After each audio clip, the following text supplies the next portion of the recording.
Akibat berbuat kembali kepada dirinya sendiri.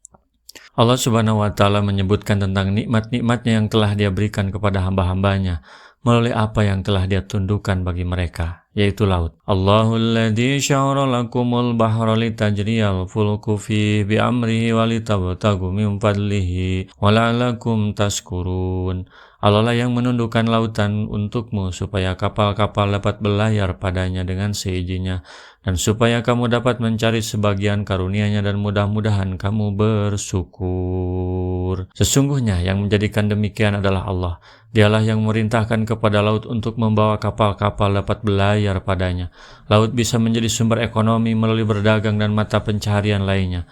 Mudah-mudahan kamu bersyukur karena memperoleh berbagai macam keperluan yang didatangkan dari berbagai negeri yang jauh kepada kalian. Wa syahara lakum ma fis samawati wa ma fil ardh jami'an minhu inna fi dzalika laayatil liqaumin yatafakkarun. Dan Dia menundukkan untukmu apa yang ada di langit dan apa yang ada di bumi semuanya sebagai rahmat darinya. Sesungguhnya pada yang demikian itu benar-benar terdapat tanda-tanda kekuasaan Allah bagi kaum yang berpikir. Dia menundukkan apa yang ada di langit dan apa yang ada di bumi berupa bintang-bintang, gunung-gunung, lautan, sungai-sungai, dan semua dapat kalian manfaatkan. Semuanya itu adalah karunia Allah, kebaikan dan anugerahnya. Semuanya itu adalah rahmat dan karunia dari sisinya semata. Tiada sekutu baginya dalam hal tersebut. Pada yang demikian itu terdapat bukti bagi orang-orang yang berfikir. Iman menggunakan akal lalu berfikir, itulah potensi yang diberikan Allah kepada manusia untuk menyentuh hidayah atau petunjuknya.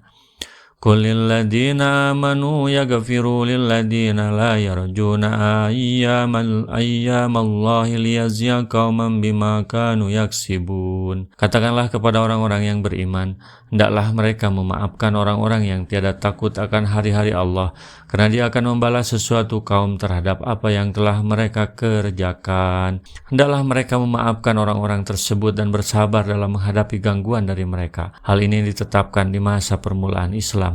Kaum muslim diperintahkan untuk bersikap sabar dalam menghadapi gangguan dari kaum musyrik dan kaum ahli kitab, agar sikap ini dijadikan sebagai pemikat hati buat mereka. Tetapi setelah mereka tetap ingkar, maka Allah memerintahkan kepada kaum mukmin untuk berjuang dan berjihad melawan mereka. Mereka diberi waktu untuk menggunakan radar hatinya, fungsi otaknya, dan kemampuan berfikirnya. Ini satu hikmah. Hikmah lainnya karena pada saat itu kekuatan umat Islam masih lemah, jumlah masih sedikit, kualitas masih terus diasah. Apabila kaum mukmin memaafkan mereka di dunia, maka sungguhnya Allah akan membalas amal perbuatan mereka yang buruk itu di negeri akhirat nanti. Man amila sholihan falinafsihi wa man asaa fa'alaiha thumma ila rabbikum turja'un. Barang siapa yang mengerjakan amal yang soleh, maka itu adalah untuk dirinya sendiri, dan barang siapa yang mengerjakan kejahatan, maka itu akan menimpa dirinya sendiri.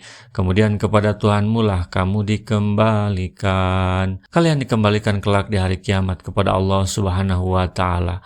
Lalu semua amal perbuatan kalian dipaparkan di hadapannya, maka Dia akan membalas semua amal perbuatan kalian, yang baik maupun yang buruk. Hanya Allah yang Maha mengetahui akibat perbuatan setiap manusia. Misalnya ketika mereka menutup diri dari Islam, maka mereka akan menerima balasannya sendiri. Rasulullah SAW bersabda, "Balighu anni walau ayatan." Sampaikan dariku meskipun satu ayat. Mari kita sebarkan jalan kebahagiaan dengan like, share, dan subscribe channel ini.